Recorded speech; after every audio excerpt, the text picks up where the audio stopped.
It's a beautiful sunny morning here in Bristol, and we are going to drive 500 miles up to Aberdeen to go and have a look at a vintage Fiat 238 camper van. Now, the camper van's been sitting out in a caravan storage facility for the last 2 years during lockdown. So they're going to have flat tyres, flat battery and everything. We're going to have a look at it, see how bad it is, see if we can get it started and possibly buy it. Now, I was going to go up in the SL55 until I worked out that the fuel consumption in the first 500 miles of driving this car, and obviously when you get a new high performance car, the first thing you do is you rev it up and you accelerate here, there and everywhere. And in fairness, I haven't gone on any particularly long journeys apart from to the SL shop open day, but the average mileage per gallon is 7.5 miles over the first 500 miles.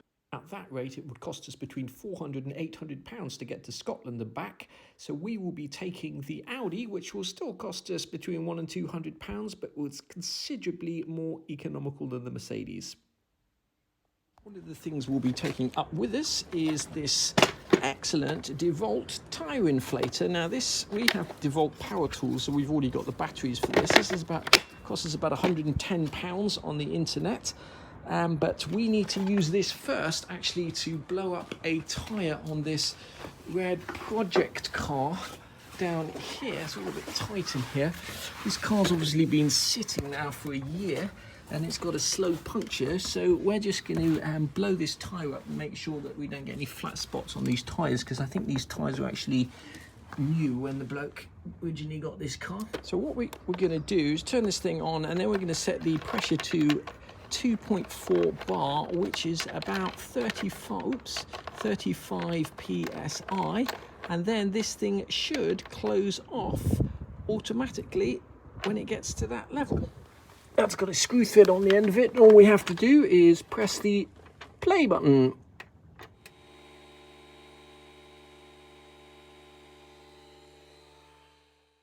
One of the good things about that DeWalt tyre inflator is it turns itself off after reaching the pressure that you've set. So if you put 35 psi on there, it'll be 35 psi when it switches itself off. It's pretty accurate. Another good feature of that DeWalt tyre inflator is it will do much higher pressure tyres, such as truck tyres, and you can leave it running for much longer without it overheating. While I'm here, I'm just going to blow up the front tyre on this 280 SL here. Now, a cool feature, I'm putting 1.9 bar in there, or 2 bar in there, which is about 29 psi for the front tyres. A cool feature is when you actually connect it to the tyre, it'll tell you what pressure the tyre is, which is quite a cool feature. So all we need to do is just press the... Perfect.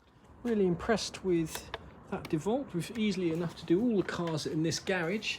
And here on the other side, if you ever do go camping or paddleboarding or blow up kayaking, you've got the all the attachments to blow up kayaks, paddleboards, footballs, bicycles, all that kind of stuff. And I suppose if you're in Australia and going off-roading, etc., and you're driving on sand, this would be excellent for pumping up your tyres. It's much quieter than anything we've used before and a million times more efficient. If you don't happen to have a DeWalt battery on you, or yours runs out, you can also run this off the cigarette lighter in the car. So we're off Monday morning, 500-mile drive up to Aberdeen. Let's see if this Audi makes it. Hopefully that won't be famous last words. Just having our first coffee break, been driving for 3 hours. The 67 miles per gallon, I can hardly believe that. We've been driving for 217 miles, average speed is 61 miles an hour. Oh no, 43 miles to the gallon, I think that says, which is pretty spectacular for this Audi A4. I'm driving for 3.5 hours. We are about 60 miles from Aberdeen, our destination, and the fuel tank's still saying we've got 120 miles range, which is amazing. Been driving for almost 7 hours, averaged 40 miles per gallon and a speed of 64 miles an hour. That's amazing. I asked my darling wife to book us a cheap and cheerful bed and breakfast. Been intrigued to see what she has come up with. Is this it? Yeah. Looks like a castle. It is a castle. What? You've blown the budget on a castle. We made it 7.5 hours, and what a beautiful, lovely place this is. Like slightly more than the cheap bed and breakfast that I budgeted for. Part of our room deal, they give us these lovely chocolates and a nice bottle of Prosecco, although my wife thinks I ruined her photograph by leaving a voltmeter in it, but hey. So we made it all the way up to Scotland to see this sweet little Fiat 238. It's been sitting out here for 2 years, hasn't moved.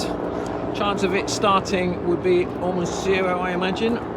Tyres aren't flat, which is amazing. Pardon? Back one.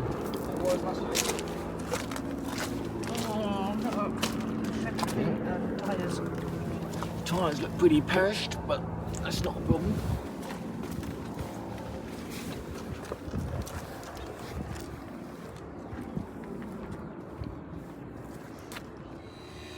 See how well that DeWalt does, blowing up this completely flat tyre. Still need new tyres, obviously.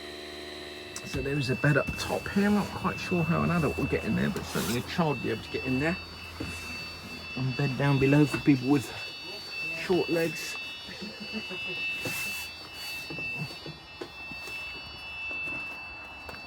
So let's see if this baby actually starts. I have to figure out where the battery lives first. I must have spent at least half an hour looking for the battery in this van, and it transpires it's in the back of the vehicle, and whoever's kitted it out as a camper van has panelled over it. So let's get a voltmeter on that and see if there's any charge in it. Somehow I doubt it. There's just 2 volts showing on this battery, which is why the van's not turning over. So we're going to take those leads off and hook up a new battery that we've brought with us and see how we go from there. Okay, we've put another battery in. Let's see if this van fires up.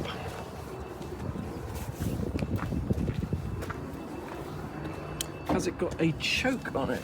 And if so, where is that choke? I wouldn't stand there, just in case. Well, shut the doors. It's ages to find the battery in this thing, and the ignition, you would think that would be the ignition, but that is not the ignition. Oh, this does fit. Oh, there we go. Okay, are you ready?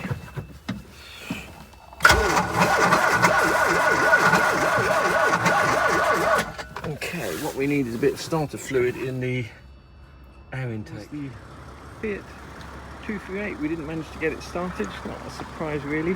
Hasn't run for a couple of years, but we'll see. Well, we've made it back in one piece. We averaged 40.4 miles to the gallon in this Audi A4 over the 500-mile journey back, and we averaged the same on the way up there, so that's pretty darn impressive. I think the average speed was 60 miles an hour over that whole 1,000-mile journey. I'm going to finish this video here. This van was originally a service vehicle for Ferrari.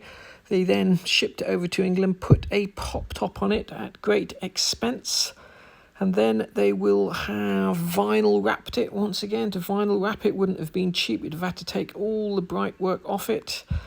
And then they repanelled the whole of the inside, put in cookers, sinks, etc., and turned it into a really cosy little camper van. And now it's sadly stuck in Scotland, not doing anything. So let me know if you think we should buy it.